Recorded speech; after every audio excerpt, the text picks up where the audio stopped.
Assalamualaikum warahmatullahi wabarakatuh. Ya, kawan-kawan, di video kali ini kita akan menunjukkan jenis kelengkeng yang dapat berbuah di dataran rendah ataupun yang memang dapat berbuah di tempat-tempat yang memiliki suhu ataupun iklim panas. Seperti di Pekanbaru seperti ini ya kawan-kawan. Yang suhunya bisa mencapai 37, hampir 40 derajat Celcius. Wah, panas. Tapi eh kelengkeng yang kita miliki dapat berbuah dengan baik, dan tentunya ini juga dapat dijadikan sebagai tabulam pot ataupun tanaman buah dalam pot. Jadi jangan ragu kawan-kawan untuk memilih jenis kelengkeng yang semestinya dapat kita tanam di dataran rendah ya.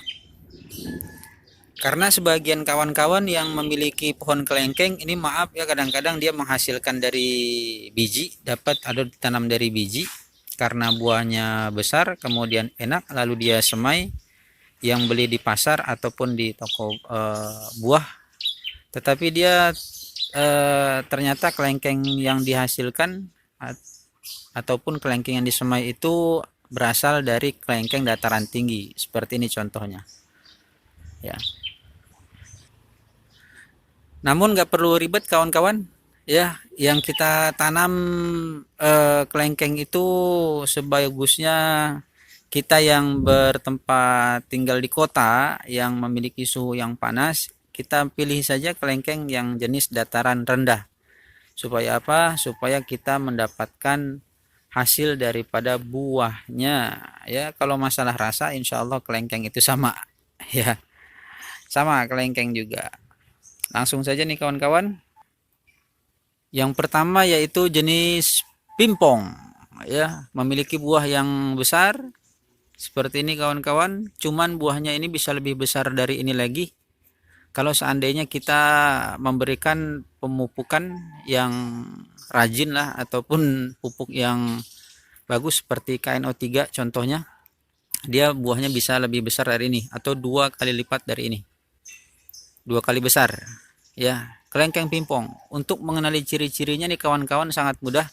Kelengkeng pimpong itu memiliki daun yang cenderung memangkuk terbalik ya, memangkuk seperti ini, tapi dia terbalik mengarahnya ke bawah seperti ini contohnya nih kawan-kawan. Nih, dapat terlihat. Nah, ini kalau misalkan diisi air kawan-kawan, maka air dapat tertampung di bagian bawahnya, bukan di bagian atasnya nih. Jadi memangkuk seperti ini. Ini adalah jenis kelengkeng pimpong. Jadi kawan-kawan kalau membeli kelengkeng pimpong dari pembibitan, perhatikan daunnya, dan kemudian perhatikan juga kalau misalkan dia besar ataupun kecil nggak masalah. Seperti ini daunnya yang lebih agak lebar ya, tetapi dia tetap memangkuk. Nah seperti ini. Ini adalah kelengkeng pimpong. Ini terlambat saya videokannya karena buahnya udah mulai habis. Sebab buahnya ini kawan-kawan dipetik satu persatu ya, karena ini juga sangat rendah pohonnya. Jadi yang datang ke sini khususnya ya anak sendiri nih, kalau dia minta buah kelengkeng, dia akan memetiknya satu persatu. Jadi tinggal sedikit aja seperti ini nih. Ya, padahal belum begitu maksimal karena kelengkeng itu juga walaupun dia seperti ini sudah manis, jadi dia udah langsung memetiknya. Ya, nggak apa-apa. Ya. Kemudian yang kedua kawan-kawan, yang kedua yaitu jenis puang rai. Puang rai buahnya seperti ini. Ya, buahnya bisa dibilang nggak besar. Ini baru kita panen nih beberapa hari yang lalu, sebenarnya 2 hari yang lalu atau 2 hari yang lalu ya. Dipanen nih kawan-kawan. Buahnya nggak begitu besar. Kemudian bijinya ini tergantung dari pemupukan kita kawan-kawan. Kalau misalkan pupuknya bagus ditambahkan dengan KNO3 salah satunya, dia akan mempertebal daging buah dan mengecilkan biji, biasanya seperti itu.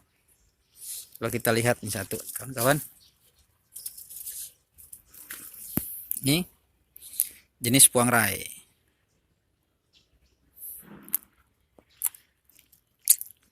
Dia sangat berair. Buahnya kecil, sangat berair. Kemudian dapat terlihat ya tuh, berair. Kemudian kulitnya dagingnya seperti ini. Bisa dikatakan tipis, tapi di pemupukan yang bagus, insya Allah dagingnya lebih tebal. Kemudian bijinya bisa lebih kecil dari ini. Lihat bijinya ya. Nah, inilah kawan-kawan bijinya. Ya. Dia memang berair seperti ini, dan setiap habis makan ini biasanya tangan akan lengket-lengket ya. Ini puang rai. Puang rai umum untuk dijual, kenapa? Karena puang rai ini memang sangat mudah untuk berbuah. Sangat mudah untuk berbuah, kemudian memang tergolong genjah ya. Ada sebahagian kawan-kawan yang memiliki jenis puang rai ini buahnya tak berhenti.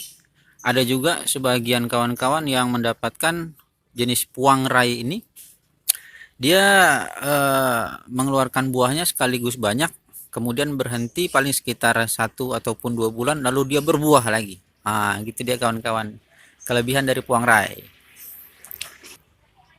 Cuman ya, jenis puang rai adalah jenis kelengkeng yang memiliki buah yang kecil, kemudian dagingnya juga tidak begitu tebal ya. Ini untuk lihat kawan-kawan, daunnya seperti ini. Untuk daun tuanya umumnya seperti ini nih. Nih, dia tidak begitu lebar, kemudian agak melintir di ujungnya. Melintir dari yang mana ya? Nih. Kalau untuk membeli bibitnya kawan-kawan, biasanya didapatkan daunnya seperti ini. Nah, ini jenis puang rai ya. Daunnya dia agak bergelombang seperti ini. Oke, ini jenis puang rai. Biasanya yang dijual di pembibitan daunnya seperti ini. Ini yang udah disambung ya. Ini dia sambungannya, sambung sisip. Kita lanjut. Yang ketiga kawan-kawan, ada jenis Diamond River. Diamond River ini kalau kawan-kawan perhatikan, dia memiliki daun yang cenderung lebih panjang dan meruncing. Daunnya seperti ini nih. Kalau untuk daun barunya nih kawan-kawan, nih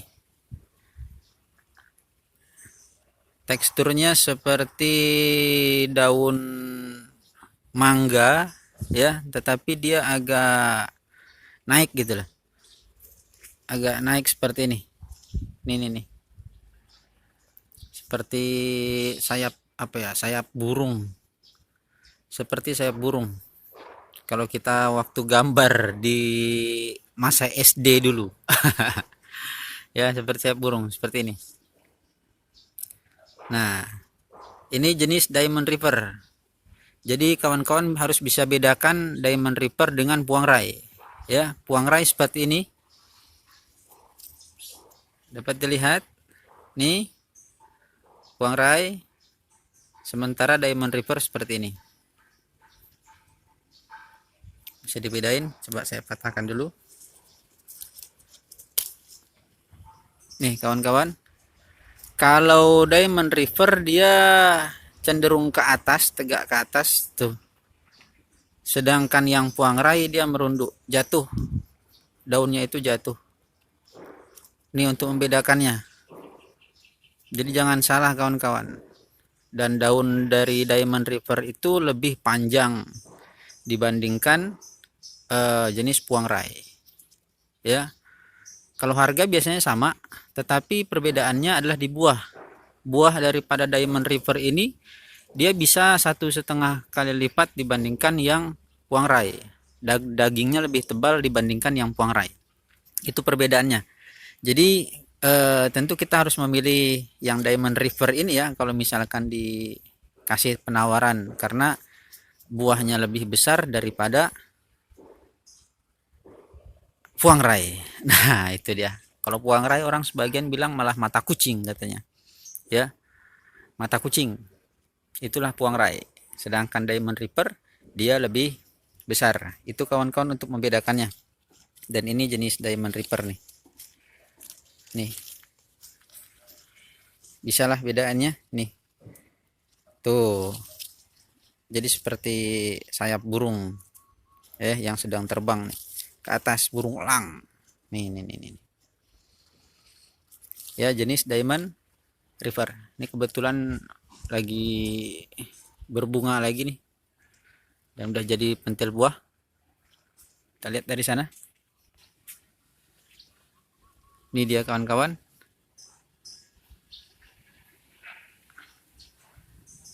Ya, ini dibentuk daunnya. Oke, dan daunnya terlihat panjang seperti ini. Oke, Diamond Reaper. Kemudian yang keempat nih kawan-kawan, ada apa namanya? Mata lada. Mata lada ini kurang lebih sama dengan aroma durian, ya. Sama dengan aroma durian, hanya daun mata lada lebih besar dibandingkan yang aroma durian. Nih bentuk daunnya seperti ini kawan-kawan. Kalau kita perhatikan daunnya, dapat dilihat dia bentuknya seperti apa nih. Dari atas dia membesar, kemudian meruncing, dan dia memiliki gelombang di ruas daunnya. Nih, kalau kita ginikan dia nggak mulus. Ya, ada lengkuan-lengkuan di antara ruas daunnya seperti ini. Ini jenis mata lada, ya, mata lada. Jadi kalau membedakan dengan aroma durian hanya itu saja. Dia lekuannya lebih terlihat kalau yang aroma durian, kemudian daunnya lebih kecil daripada mata lada ini. Ya, untuk daun mudanya pun kurang lebih sama nih. Nih. Ya, cenderung memiliki apa sih? Bentuk daun yang seperti ini. Itu ya. Dapat dilihat ya, kita lihat gini aja nih. Nih. Nah, untuk pancur bisa ya, untuk pancur nih. Beda dengan yang lain. Beda dengan yang lain seperti ini kan tidak nih. Tuh, datar. Ini Diamond River tadi ya, yang daunnya panjang. Sementara ini mata lada. Kelebihan daripada mata lada yaitu karena bijinya kecil. Bijinya kecil kawan-kawan, itulah yang disebut sebagai mata lada. Dagingnya tebal, kemudian ukuran juga termasuk besar lah, segini besarnya. Ya, ini sedang tidak. Dulu di sini nih kita potong. Jadi kalau memilih bibit yang kecil kawan-kawan, nah seperti ini.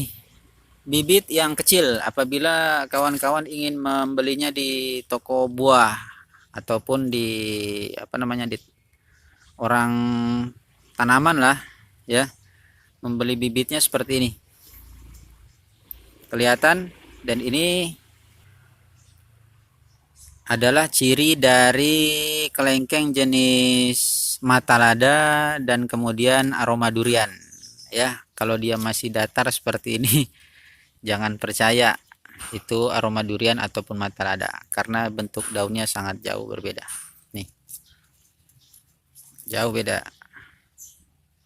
Ini puang rai, ini mata lada.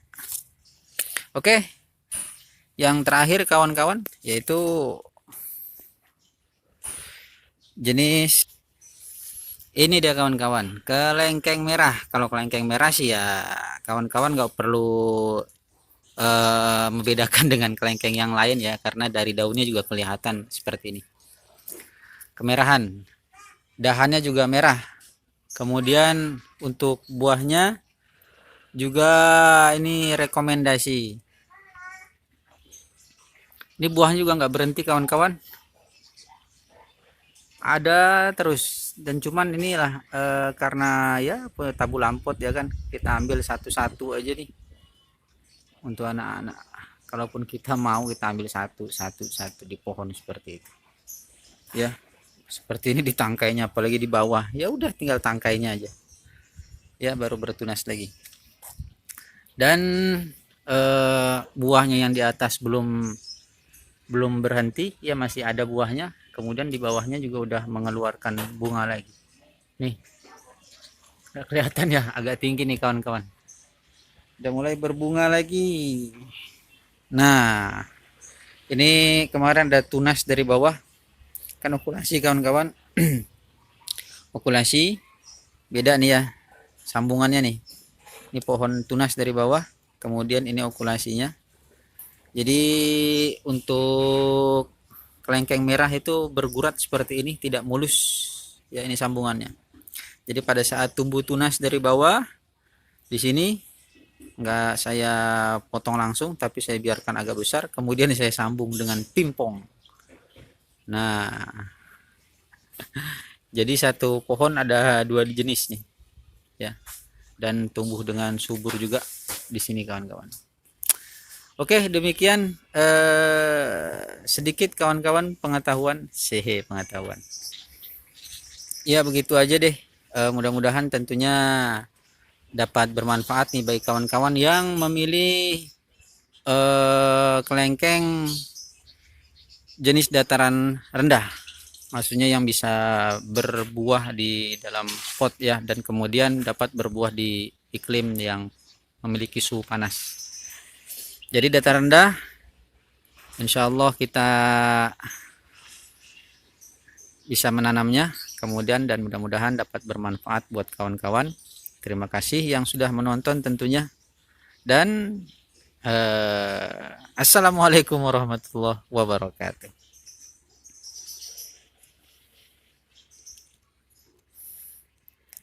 Pimpong masih setengah jadi, setengah matang, tapi dipetik aja. Bismillahirrahmanirrahim. Assalamualaikum warahmatullahi wabarakatuh.